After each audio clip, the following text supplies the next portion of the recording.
In 100 years, I believe we'll look back at our current education system in horror. It will look barbaric in comparison to whatever exists in the future. I imagine it'll be analogous to looking back at medieval practices from the past, sawing off limbs without anesthesia, doctors treating patients while smoking cigarettes, or the entire practice of medicine itself before hygiene and sanitation. Unless there are significant barriers put into place, I believe this progression is inevitable. The issue with our current system is a complete lack of innovation, a lack of experimentation, a complete inability to explore entirely new ways of teaching. If teaching and learning how to learn was an iceberg, I think it would be generous to say we've hit the tip of the iceberg. I don't know that the proverbial iceberg is even visible. In our current system, everything is standardized.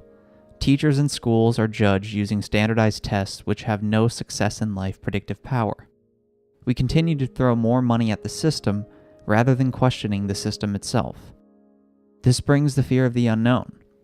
What happens if we fail? What if an alternative system doesn't work? Well, what happens if we continue what we're doing? Standardization may give us more equality, but what good is equality if we're all equal in a state of cognitive poverty? Progress cannot happen without the freedom and willingness to experiment, and with experimentation comes inevitable failure. Bureaucrats and administrative officials don't control high school football coaches. They shouldn't control teachers either. We need the freedom to challenge existing beliefs about what a classroom should be, if there's a classroom at all.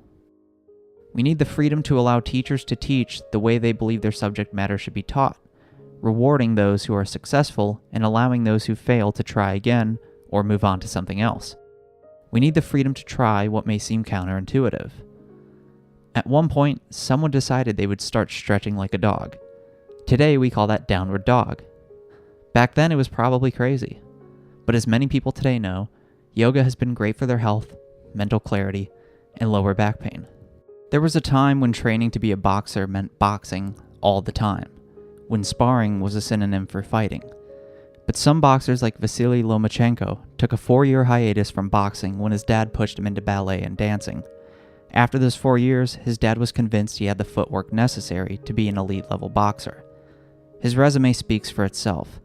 396 wins and 1 loss as an amateur, a 2-time Olympic gold medalist, a world champ by his 3rd fight, a 2-weight champ by his 7th fight, and a 3-weight champ by his 12th. Nose tackle Steve McClendon also took ballet after a coach in college told him it would help keep him in football. He's now in the NFL and attributes ballet to strengthening his knees, ankles, and feet. Conor McGregor was notorious within MMA not just for his feats inside the octagon, but for his utilization of movement coach Ido Portal spending some of his time training in unconventional ways.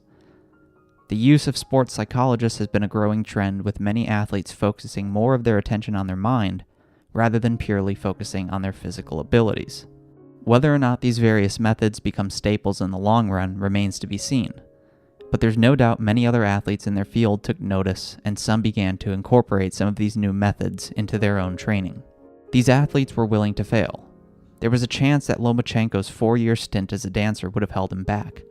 Stretching like a dog could have ended up as a complete waste of time.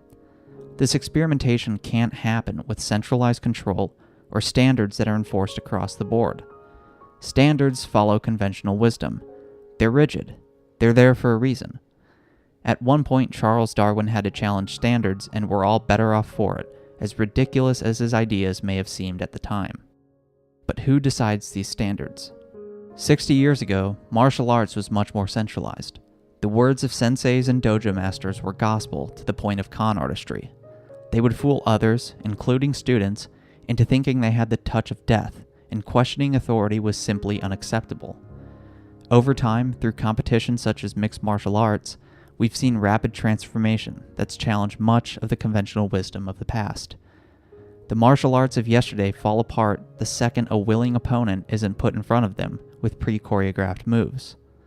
Promotions such as Pride and the UFC have shown what actually works through competing ideas, with different approaches to training and specializations across the various martial arts. The results are simply undeniable when you're getting knocked out or choked unconscious. Today's education system is the martial arts of 60 years ago. rigid and outdated with only a handful of people dictating what's allowed. We need a similar revolution in education. It may be a Montessori-style education. It may be a guild similar to the days of the Renaissance with master craftsmen and apprentices learning under their guidance. It will more than likely depend on the subject and the craft being taught. The good news is, this is already happening whether we realize it or not. There are far too many democratizing technologies out there for it not to be. The next generation of educators may be streaming on YouTube or Twitch right now. Aaron Blaise was an animator at Disney working under Glenn Keane, who most recently won an Academy Award with Kobe Bryant for Best Animated Short Film, Dear Basketball. Aaron went on to work on films such as Mulan, Beauty and the Beast, The Lion King, and Aladdin before he took his skill set to the internet and live streaming platforms such as Facebook, Twitch, and YouTube.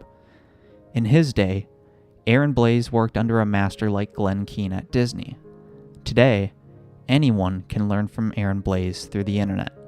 No face-to-face interaction or campus required. The next generation of educators can use democratizing technologies such as self-publishing services on Amazon to write and distribute their own books.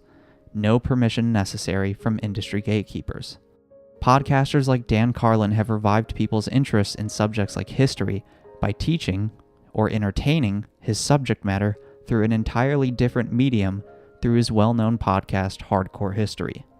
With these new innovative ways of teaching, we'll also see new ways of funding education as well. Educators can earn an income through patrons on services like Patreon. Live streamers can receive donations through streaming services such as Twitch.